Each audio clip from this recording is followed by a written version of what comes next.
امروز میخوام از شهری بگم که تو سالهای اخیر تونسته خودش رو به عنوان یکی از قطب‌های گردشگری ایران به دوستداران سفر معرفی کنه. امروز از کرمان میگیم.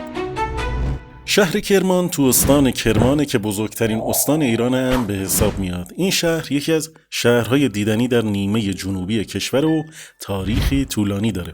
اولین نشونه‌های زندگی تو این شهر به 4000 سال قبل از میلاد برمیگرده. این تاریخ طولانی باعث شده که کلی بنا و آثار تاریخی توی این شهر برای دیدن باشه. از طرف دیگه تفریحاتی مثل کویرنوردی و سافاری هم توی این منطقه خیلی مورد توجه قرار داره. کرمان 660 اثر تاریخی داره که 6 تای اون تو یونسکو ثبت شدن. کرمان توی گذشته اسمهای مختلفی داشته. بعضیا میگن اسم کرمان از کریمان، یکی از اسطوره‌های ایران باستان و بنیانگذار این شهر گرفته شده. اما یه نظریه دیگه هم هست که میگه اسم کرمان تو فارسی باستان یعنی سرزمین کوهستانی و با توجه به کوههای اطراف کرمان این معنی خیلی منطقی به نظر میرسه. کرمان توی شاهنامه کتیبه‌های داریوش و کتیبه‌های دوران اشکانیان و ساسانیان به عنوان یک شهر مهم ذکر شده. بعد از اسلام هم کرمان همیشه یکی از شهرهای مهم ایران بوده.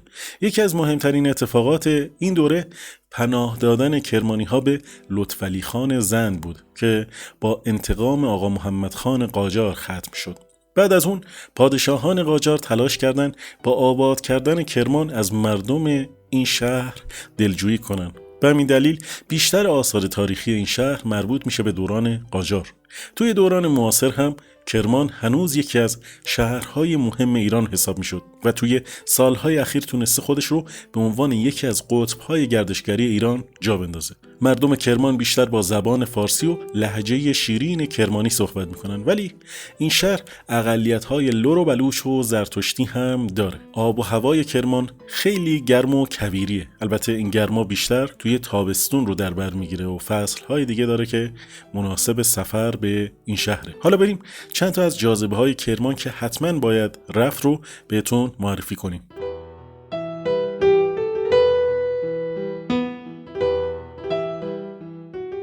اولین مکانی که براتون معرفی میکنیم کلوت شهداده. برای دیدن کویر و کلوت شهداد باید بریم به جاده قدیم کرمان بم. کلوت شهداد یک منطقه جالب و دیدنیه که یک پدیده طبیعی به نام کلوت رو تو خودش جای داده. این کلوت ها به خاطر دو عامل باد و آب شکل گرفتن و برجستگی های عجیب و ترسناکی درست کردن. چیزی شبیه این کلوت رو فقط میتونید تو ایالات یوتای آمریکا ببینید. اگر عاشق تفریحات کویری هستید حتما باید کلوت‌های شهداد رو از نزدیک ببینید. کنار این کلوت‌ها میتونید خودروی آفرود اجاره کنید و از رانندگی توی کویر لذت ببرید یا شتر سواری و موتور سواری هم تجربه کنید. به علاوه میتونید عکس‌های قشنگی هم بگیرید و برای ماجراجویی بیشتر توی کمپ‌های کویری بمونید و از شب‌های پرستاره کویر لذت ببرید. البته حتما حواستون به طبیعت و حالش باشه. مکان بعدی بازار بزرگ کرمانه. بازار بزرگ کرمان بعد از بازار زیبای تبریز دومین بازار قدیمی ایرانه. این بازار از میدان ارگ شروع میشه و تا میدان مشتاقیه ادامه پیدا میکنه. تو این بازار حمام و چایخانه وکیل، موزه مردم شناسی که تو حمام گنجلی خان و بازار زرگری و مسگری از دیدنی هاشن. همچنین میتونید تو این بازار بگردین و سوغاتی و صنایع دستی کرمان رو بخرید. اگر به بازار کرمان رفتید حتما قوت یا قوتو رو یادتون نره بگیرین، خیلی خوبه. مکان بعدی که معرفی میکنیم خدمتون مجموعه گنجلی خانه، ولی قبلش میخوام که سابسکرایب کنید. برای هر کدوم از این ویدیوها تلاش‌های زیادی شده. شما با حمایتتون حتما خستگی رو از تن ما بگیرید.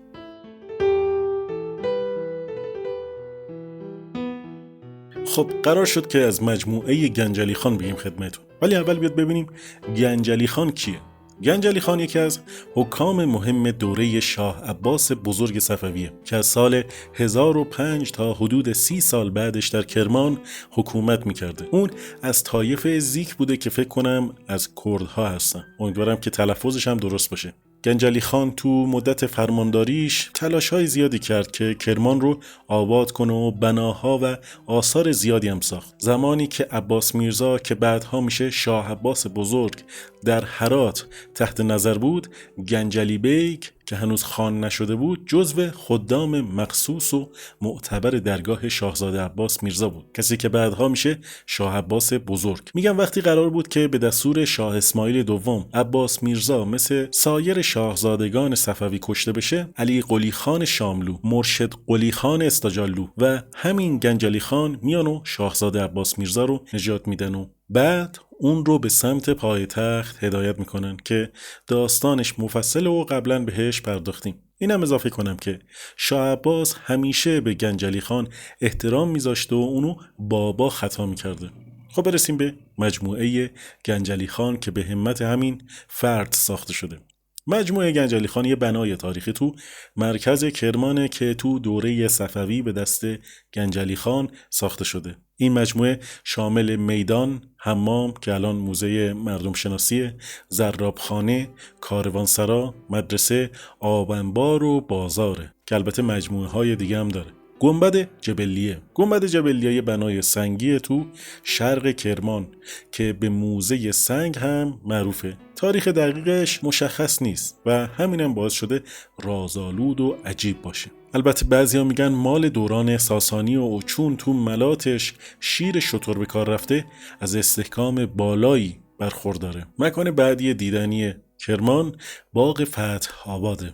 باغ فتح آباد کرمان یه باغ سرسبز و زیبا از دوره قاجاره که به باغ بیگلربیگی هم معروفه.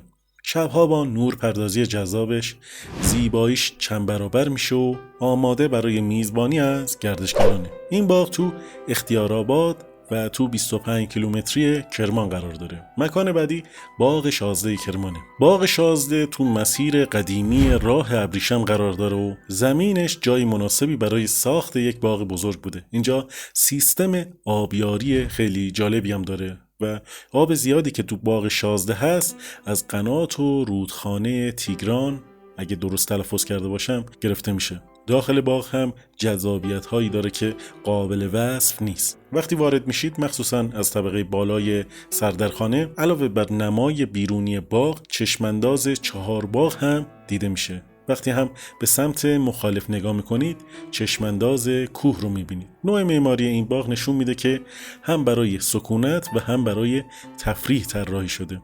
این اثر تو سال 53 در فهرست آثار ملی ثبت شد و تو سال 90 در نشست 35 میراث جهانی یونسکو به همراه 8 باغ ایرانی دیگه به فهرست میراث جهانی یونسکو وارد شد و عملاً اطلاعات این باغ به 35 زبان ترجمه شد و تو نقشه گردشگری یونسکو قرار گرفت.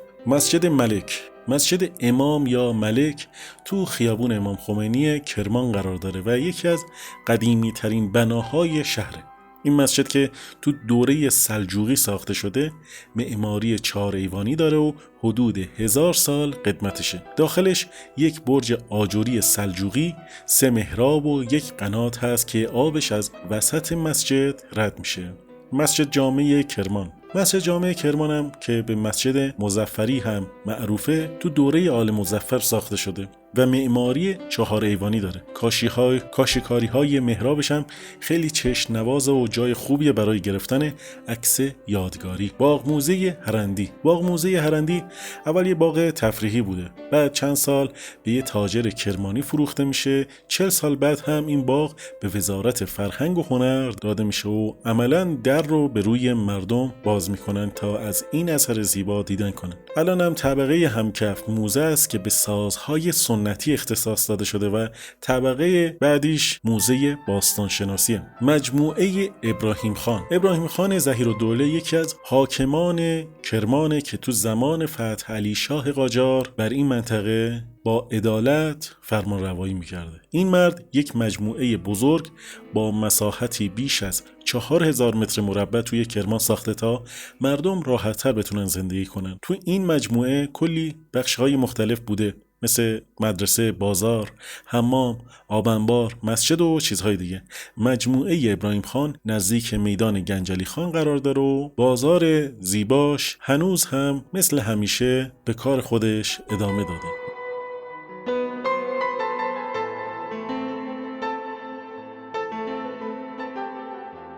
مکان بعدی ارگ راینه. ارگ راین تو جنوب کرمان و شهر راین قرار داره. این ارگ یکی از مهمترین دیدنی‌های کرمانه که تاریخش برمیگرده به دوران ساسانیان. ارگ راین فقط یک ورودی داره و هر 4 گوشش یک برج قرار گرفته. داخل ارگ میتونید از بخش‌های مختلفی مثل حاکم نشین، خانه عیانی، خانه عامه، مدرسه، آب انبار و آتشکده بازدید کنید. این ارگ سومین بنای خشتی بزرگ دنیاست و بعد از ارگ بم و ارگ مورچه خورد قرار داره. قلعه دختر.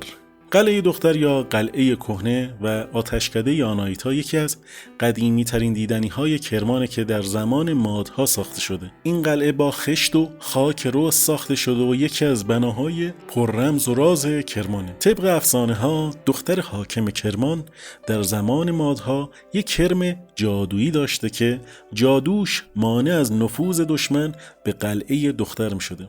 بعد کنیز دختر فریب میخوره و کرم رو میکشه و بعد قلعه به دست دشمنان مادها میفته. حمام وکیل کرمان. حمام وکیل که تو سال 1280 ساخته شده ترکیبی است از معماری زندیه و قاجاریه. این بنا 2 بخش داره، رختکن و گرمخانه، که تو سال 1369 بازسازی شده و الان به یکی از چایخانه‌های سنتی کرمان تبدیل شده. یخدان مویدی. یخدان مویدی تو خیابون ابو حامد کرمان قرار داره. مردم قدیم کرمان با استفاده از ابزار خاص و یه سری خلاقیت قنات، کانال، آب انبار و یخدان می ساختن تا آبشون رو تأمین کنن. قنات‌ها آب می بردن به آب انبارها و آب انبارها هم آب می بردن به یخدان‌ها. یخدان‌ها هم حکم یخچال‌ها رو داشتن. و ما از کرمان گفتیم و از غذاهای محلی اونجا هم باید بگیم. این شهر تنوع غذایی بالایی داره که هر سلیقه رو در بر میگیره. از کالجوش یا کله‌جوش گرفته که خیلی مقویه تا آبگوشت خوش عطر کرمانی. اما بین همه اینا چند تاش خیلی معروفه، مثل بزقرمه، خورش آلوچه، لپه پلو با زیره. زیره هم که میدونیم اصالتش برمیگرده به کرمان. در آخر شاه نعمت الله ولی میگه هرچند که از روی کریمان خجلیم، غم نیست که پرورده این آب و گلیم. در روی زمین نیست چو کرمان جایی، کرمان دل عالم است و ما اهل دلیم. یه سوالم دارم، اگر به کرمان سفر کردین بیشترین خاطره رو از کجا دارین و اگر میخواین سفر کنید دوست دارید به کجاش برین؟ ممنون که همراه ما بودین. تا درود دیگر، بدرود.